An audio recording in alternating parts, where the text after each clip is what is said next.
I think there are a lot of people who truly are regenerate, born again Christians, but they've just been poorly discipled.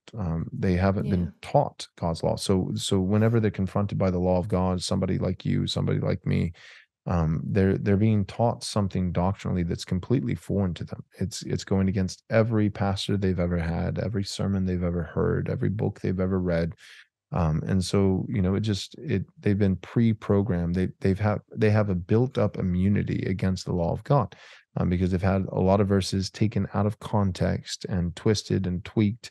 We're no longer under law, but under grace, right? So they can quote Galatians and those kinds of things, Mm. not understanding the Galatian heresy that legalism, legalism proper, we might say, is not saying that God's law is morally binding for a Christian, and it's morally binding for everyone, but for a Christian, that's not legalism. Legalism is saying that by obedience to the law that we could somehow merit the saving favor of God.